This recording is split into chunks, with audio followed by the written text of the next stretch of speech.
Hi, you guys. This is section 1.3, evaluating limits analytically.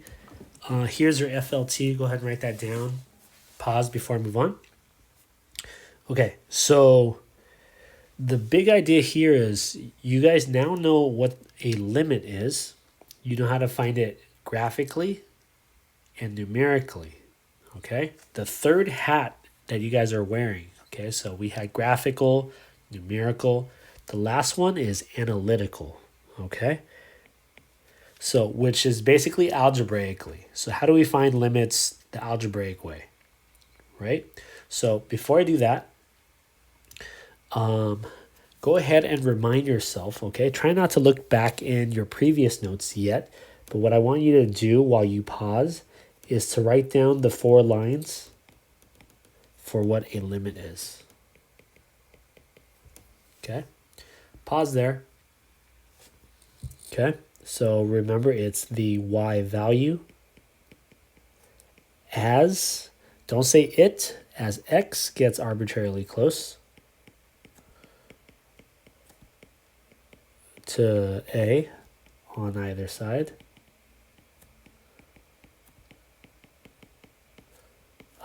But not exactly. Hopefully you guys have this verbatim. Now, what do you call it when you're focusing exactly on a, right? So there was that defined function. Okay, a defined function is still the y value when x is exactly a or equal to a. Okay, so you guys know these two. So here's a scenario for you guys to try out.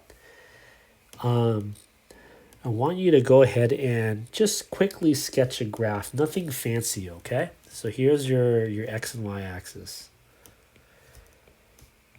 Can you guys draw a function where the limit does not exist? Okay? Pause and then try to come up with an example, okay? And press play when you're ready. An example of a function where the limit does not exist is maybe if you're approaching the limit from the left and when you're approaching it from the right, notice how they don't really meet up. Okay, that's just one example. What I want you guys to try now is, can you come up with a function where the limit does exist? Pause there, and then when you're ready, press play. Okay, an example of a limit where it does exist is maybe something like this. Okay, notice how when we approach a, when x approaches a from the left or the right side, it still meets up together. Now, remember, it doesn't matter if there's a hole there or not, right? It doesn't matter. So even if that hole is filled or not, the limit still does exist. Here's my last question to you guys for you to try. Can you come up with a function where the limit does exist but is defined elsewhere? Okay, I'll say that again. Come up with a function where the limit exists but it's defined elsewhere. Go ahead and pause and play when you're ready. So a quick example is if you want the limit to exist, you know that they have to meet up. Okay? But if you want to define somewhere else, you just have a defined point somewhere else. Okay? Hopefully that was a good exercise for you guys to just think about all different perspectives here, okay? So again, today we're focusing on how to finding a limit analytically, so algebraically, okay? So this is a really straightforward lesson. Here we go. This is called direct substitution property. Make sure you write that down. DSP for short. It states if f is a polynomial or rational function and a is in the domain of f, then the limit will equal the defined function, okay? So let me sum this up for you, okay? Don't write any of this down. Here's what you're going to do. Direct substitution property, okay? Substitute if possible, okay? If not, manipulate.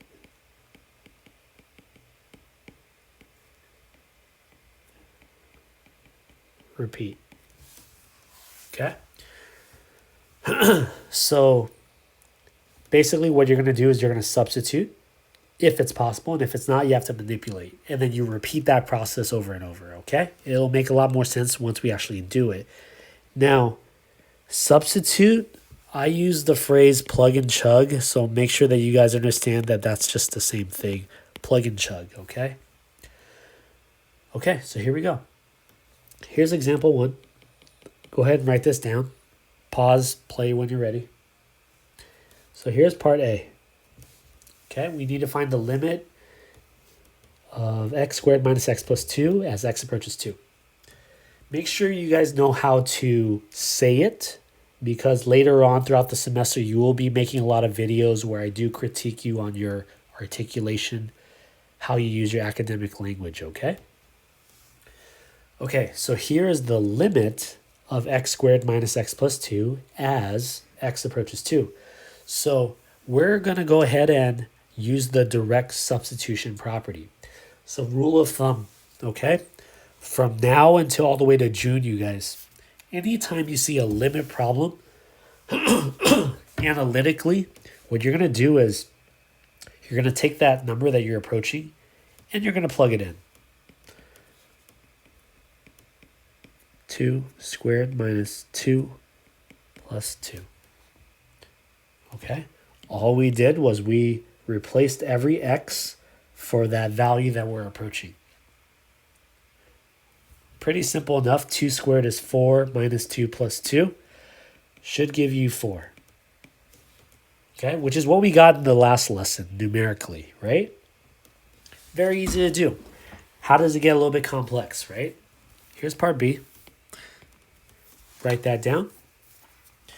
So remember, whenever you have a limit problem, first thing you want to do is plug it in right away. So 2 times 2 all over 2 minus 3. So all I did was I plugged in the number that I was approaching. It happens to be the same value too. What does this come out to? 4 over negative 1, which is negative 4. And you're done. Pretty easy. But it does get a little bit more complicated, and let me show you some of the more complicated ones, okay?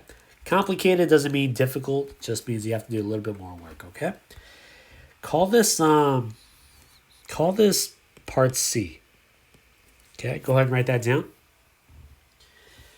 Now, keep in mind, this problem we actually did yesterday numerically. And when I say yesterday, I mean the last lesson, okay? We're going to approach this analytically. So here, what we're going to do is we're going to plug it in. So here we have 1 squared minus 1 all over 1 minus 1. So I'll color code this so you guys can see it. You end up getting a 0 at the bottom. And if you guys remember, when 0 is under, it's undefined. Okay, so we're not getting a value. Okay? So we tried to substitute and it wasn't possible. Okay? So we go back to this. If it's not possible, we have to manipulate. So we go to step 2 now. All right? So this doesn't mean that the limit is undefined. You don't just stop there, okay? So I'm not going to erase this because I want you guys to see the work. So I'll just say that we have to go a different route, okay? So what you have to do here now is you have to manipulate this some way so that you can plug and chug, okay? So a little bit of a review with the top part, okay? If you notice the top here, that is what you call a difference of 2 squares. I call it dots. So just a sidebar, and I'll do this a lot because What we're doing here is we're connecting what we've learned in the past few years and connecting it with our calculus, okay? This is called difference of two squares. Difference of two squares. So here's a refresher. If you guys have, excuse me, if you have, let's say x squared minus 25, that is a difference means minus, of two perfect squares. So in this case, 25 is really just 5 squared. So what you would do is you could factor this. You would write out your two bases, x and 5.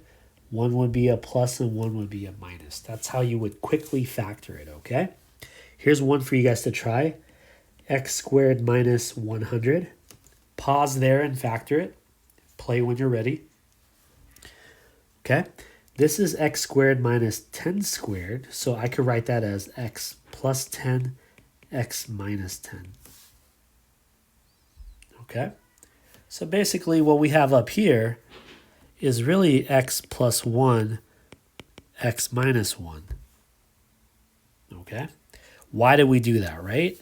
We were manipulating this in hopes of changing the outcome. So if you notice here, because I factored the numerator, I can actually reduce the x minus 1 factor.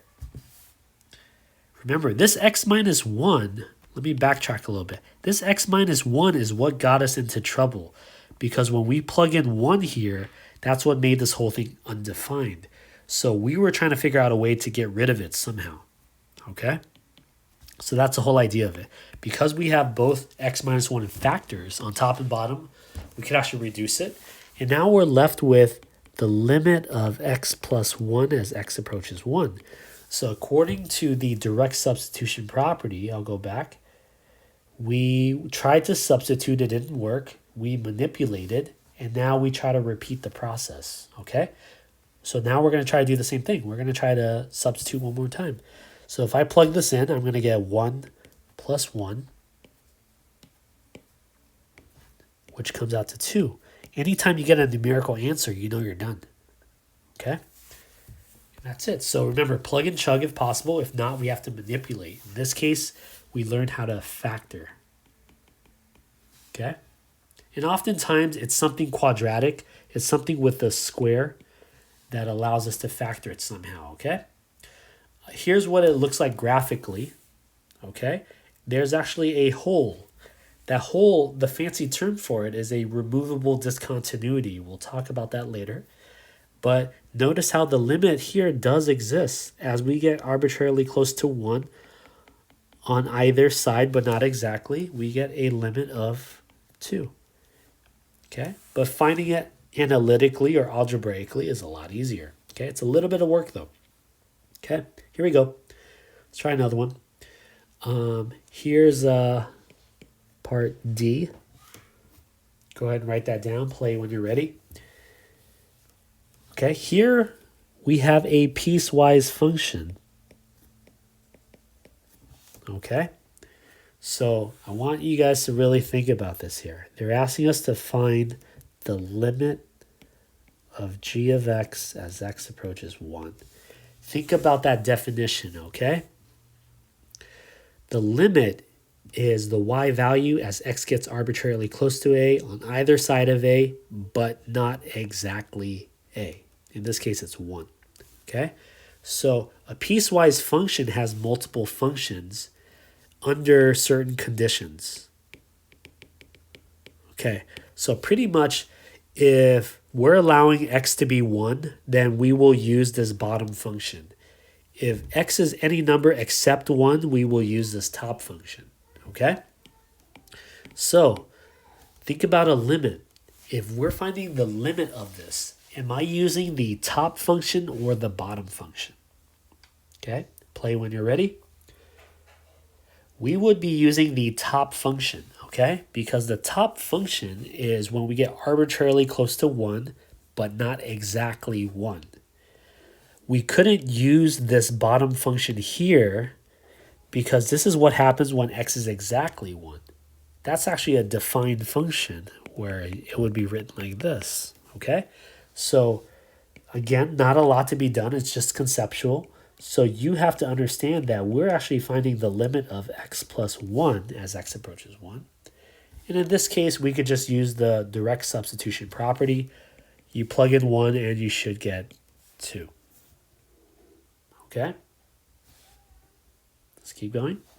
This is how it looks like visually or graphically. When x is 1, the y value is pi, so about 3.14.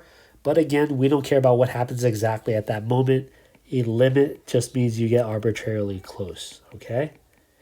And I say that a lot so that it sticks with you guys, all right? And I hope you guys are saying it out loud too. Here's part E.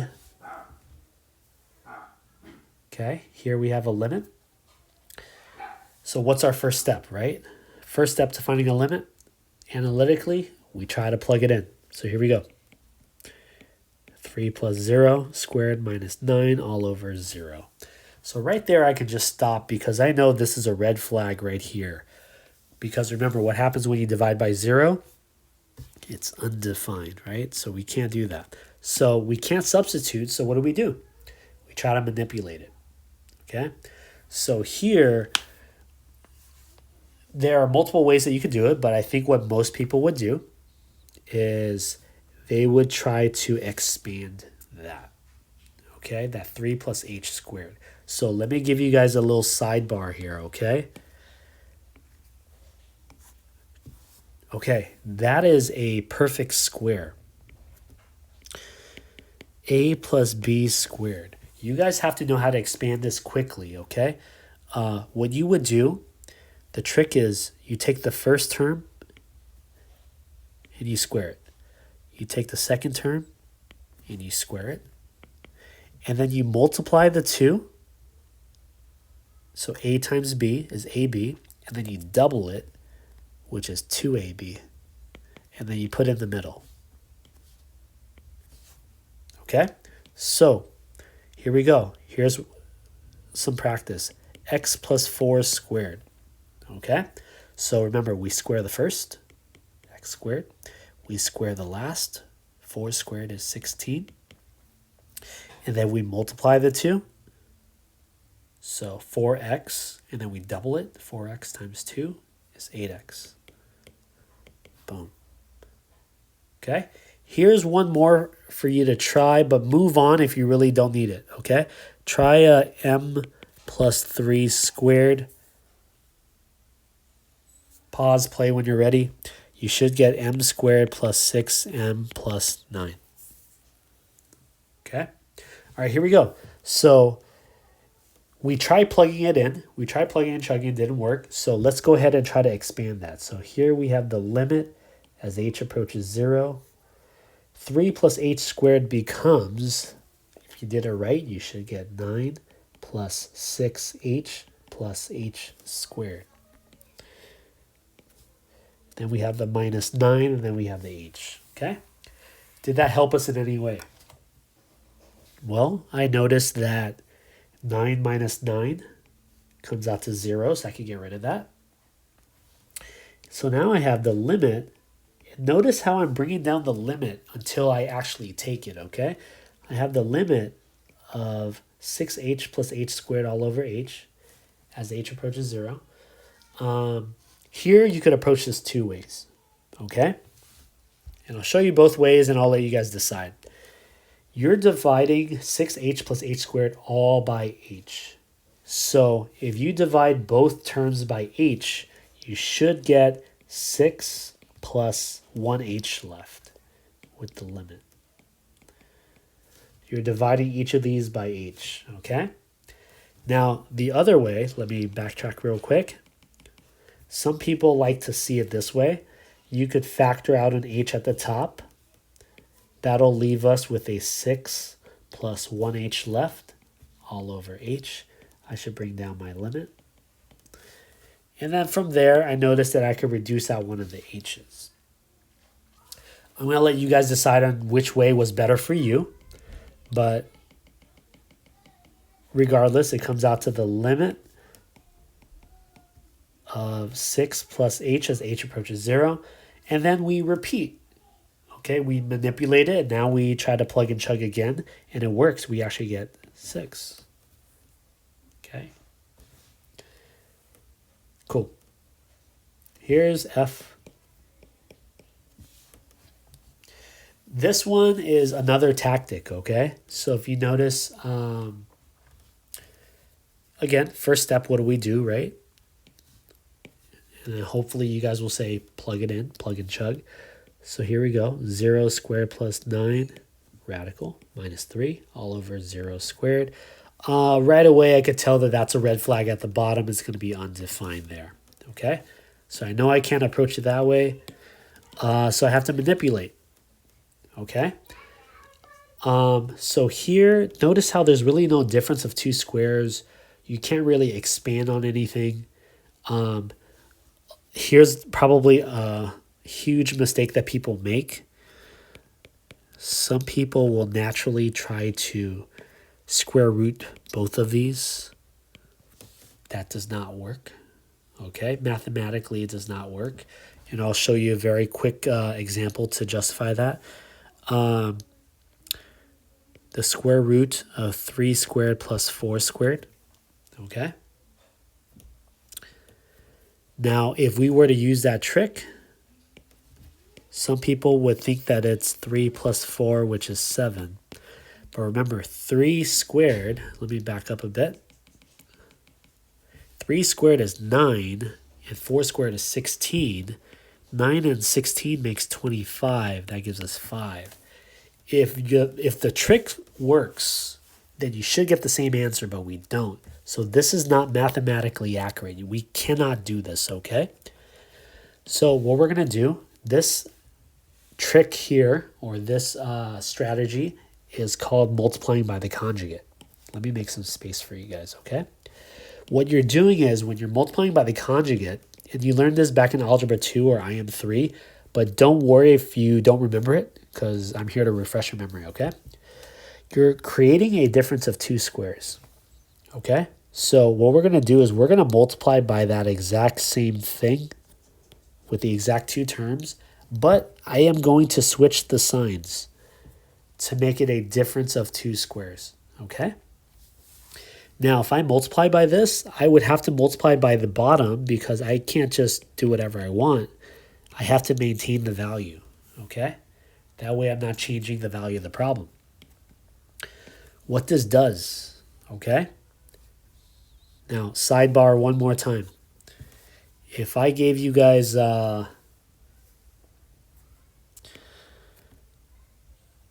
x plus 7, x minus 7, that is a difference of two squares. So we're actually going to go backwards. We know it's going to be a difference, so I'm going to put a minus sign. I square my first term, and I square my last term. Okay, so that's how we go backwards, right? So we're going to actually do the exact same thing here. We're going to go ahead and square the first term. If I square this, you guys, what happens, right? The square and the square root goes away. So all we have left is t squared plus 9. So if I square the first, okay, and if I square the last, well, what's 3 squared, right? This could be 9. And I want it to be a difference, so I put a minus. Make sure you guys replay that a few times just to understand it, okay? Down below, I have t squared right here times that whole mess. Okay, so remember, what's the whole point of manipulation, right? So we manipulate it so that we can actually get a value, right? Because before we're just trying to get, before we got an undefined value. So does this help in any way? At first it looks like it doesn't, right? But if you take a look at the numerator, 9 minus 9 is 0. So if we write this out one more time, and notice how I'm writing out the limit, all I have left at the top is what, right? T squared, all over t squared times the square root of t squared plus 9 plus 3. So what that did here is we could actually reduced the t squared factors right here, which was the main reason why we couldn't get an answer to begin with. Okay? So all we have left now is the limit of 1 over the square root of t squared plus 9 plus 3 as t approaches 0. So now that we've manipulated, we try to plug and chug again. We try to substitute. And if you plug in 0 here, you actually get 1 over 6. Okay, I'll give you guys a second to figure that out. And 1/6 is actually what we got in that last lesson. Okay, remember how you guys tried to find it numerically? It was like 0.16667. So the downsides to numerical approaches, sometimes you can't really get the exact answer, but with analytical, you could find the exact answer here.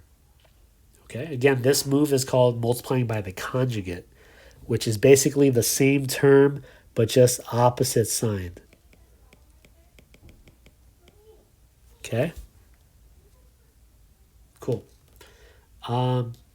Here's one for you guys to try. So I'm going to work this one out here. So pause if you want to try this on your own and then play when you're ready. So I noticed right away, and I'm going to do this mentally. If I plug in 0, I'm going to get rad2 minus rad2 over 0. I know it's going to be undefined, so I'm going to try to work this out a different way. Okay, so here I noticed that I can multiply by the conjugate here. So I'm going to have the same two terms, but with the opposite sign. So opposite of minus will be a plus. And what I do to the top, I will have to do to the bottom to keep it balanced. Okay. So what I've created at the top is a difference of two squares. So what I do is I square the first, which is going to be just 2 plus x because the radical goes away. I'm going to square the last one. Radical 2 squared is just 2, same reasoning. And I'm going to make it a difference. Okay. Down below, that entire mess. Okay. I noticed right away that 2 minus 2 will go away. The limit as x approaches 0, and I want to do this one step at a time, okay? Try not to squeeze multiple steps into one, especially this one. I notice now that x is alone at the top, it becomes a factor. I can reduce those out. I end up getting the limit as x approaches 0 of 1 over rad2 plus x plus rad2. And I noticed that I could actually plug and chug. I could get 1 over rad2 plus rad2, or 1 plus 2 of those radical 2's. And don't worry about rationalizing the denominator if you did that, okay? You can just leave it like that. But for the sake of multiple choice in an AP test, sometimes they might rewrite it. What you do here is you're going to multiply by a radical 2 on both sides. So, sorry, not both sides, top and bottom. That's going to be radical 2 over 2 times radical 4. Radical 2 over 2 times radical 4 is 2. That'll be rad 2 over 4. Again, I really don't care about this part. We could always learn that later. As long as you guys can get to here, that'll be fine. Okay? So if you notice throughout this whole lesson, we're focusing a lot on the algebra that we've been learning throughout the year. So don't worry if you don't remember it. This is your chance to kind of refresh. Okay? Okay. So what part are we on? H. We're going to go down the whole alphabet. Here we go. This is one for you to try. I'll leave it up to you if you want to try it. Okay? Pause here. Here we go. I would use multiplying by the conjugate here. I noticed that if I plug in 16 right away, I'm going to get an undefined value. So I will multiply by 4 plus radical x at the top and the bottom. That should give me the limit as x approaches 16. At the top will be a difference of 2 squares. So if I square the first, that's 16. If I square the last, that'll be x, and I need to make it a difference. Down below, I have this. Okay. Now, here, this, I haven't seen this pop up on an AP exam in a long time, but this could be the year that it happens. It's very tempting to want to cross out 16 minus x and x minus 16, but are they the same factor, right? Is 5 minus 4 the same thing as 4 minus 5? Okay, so the answer is no, because 5 minus 4 is actually 1 and 4 minus 5 is actually negative 1. In fact, they're the opposites. Okay, so here, these are actually opposite factors, and I'll show you what it looks like mathematically so you understand the trick here. 16 minus x is the same thing as negative x plus 16. I just moved the two terms around. And if I factor out a negative, I will get x minus 16. So if you notice here, if I replace 16 minus x with a negative x minus 16, I could actually now cross out x minus 16, but be left with a negative 1 factor, okay? The shortcut is just recognizing that they're opposite factors. So what you would do here is you would cross it out, but you would leave a negative 1 factor left over, okay? Again, it doesn't pop up too often, but you may see it, so I want you guys to be ready. So here I have the limit as x approaches 16 of negative 1 over 4 plus rad x. I manipulated. Now I'm going to try to plug it in. Negative 1 over 4 plus rad 16. Notice the moment I use direct substitution property, I am no longer writing the limit. Okay? Make sure you guys understand that. Look at all of the previous problems. The moment I substituted, okay, that limit goes away. So here, this is going to be negative 1 over 4 plus 4, which is 8. All right, let's move on. Here's part I. Almost done, you guys. This, I believe this is the last one. Maybe not, I lied. Okay, here, I would rather you guys write it like this. This one looks a little bit weird, but I would write it as 1 over 3 plus x minus 1 over 3 all over x. Okay? So here's what you can do. There's two different ways that you could do this here. There's too many fractions going on. Okay? And I'll show you what people may do. And I'll show you a shortcut here, okay? Here's what I'm going to do. I am going to go ahead and multiply by the LCD, okay? So when you have fractions with different denominators, you try to get the same denominator. So here I'm going to multiply by 3 plus x. And over here I'm going to multiply by 3. Okay, to get the same denominator. We're going to ignore the x at the bottom for now, okay? But here we have the limit as x approaches 0. Let me color code this so you guys don't get confused. So that x will ignore at the bottom. At the very top, you are going to have a common denominator of 3 times 3 plus x. And up top, we're going to have 1 times 3, which is 3, minus 1 times 3 plus x. And there's a reason why I wrote that out, okay? So up top, we can actually distribute. And again, I'm just writing out the parts that aren't relevant right now. I am going to distribute that negative 1, okay? So that's going to be negative 3 minus x with that additional 3 at the front. Okay, pause if you need to, okay? I'm going at normal speed because I want to keep your video short. So over here, 3 minus 3 I know is 0, so I have the limit of negative x over 3 times 3 plus x all over x as x approaches 0. Okay, so we go back to this. Now, how do you divide fractions, right? When you divide fractions, you have to multiply by the reciprocal. So here's what I'll do. I'll put it over 1 there. So that's the same thing as the limit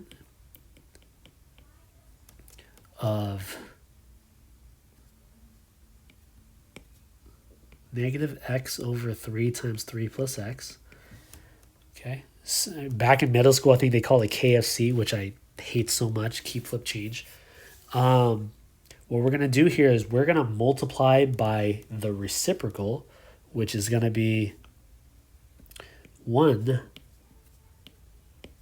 over the x. Okay, dividing a fraction is the same thing as multiplying by its reciprocal, okay? So I notice here I have an x factor at the top and an x factor at the bottom, okay? So I can reduce that. I'm left with the limit of negative 1 over 3 times 3 plus x as x approaches 0. Okay?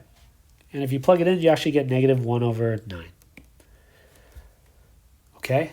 Again, it's really heavy on manipulations. This is your chance to refresh. So don't worry if you're not there yet. Okay? But that means you got to put in time. Okay?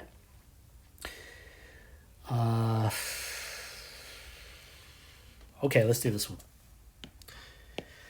So remember, before last year, when I met with you guys, most of you guys, or over the summer, I told you guys one thing I need you guys to know is your unit circle. Okay? So make sure you know your unit circle. You could have it in front of you right now, but again, you know, depending on the circumstances, we might not have access to that. Okay? So cosine of pi over 2, we try to plug it in right away. Here we go. Cosine of pi over 2 all over cotangent of pi over 2.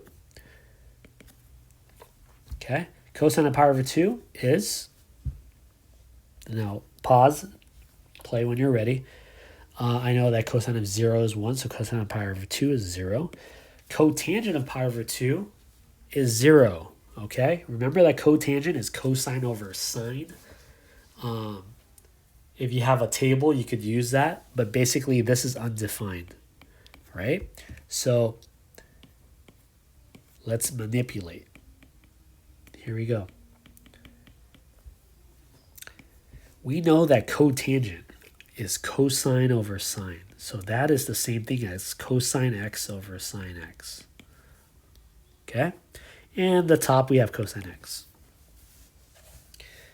So how do we divide fractions again, right?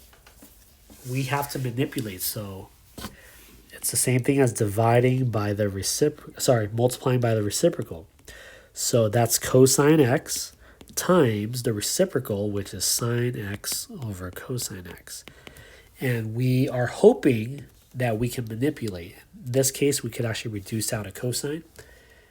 So we're just left with the limit of sine x as x approaches pi over 2. Try to do it from memory, but if you need to look at your unit circle or table, do it now. Sine of pi over 2 is 1. Okay? Okay. Last part. Last example. Okay? Let's call this example 3. Okay, here we have this function here. Remember what this is called? This is called a piecewise function because it's broken up into pieces. Okay? So here it says, if f of x is this piecewise function, determine whether the limit exists. Okay? Once you're done writing it down, let's answer this question. So let's talk about a limit. Okay?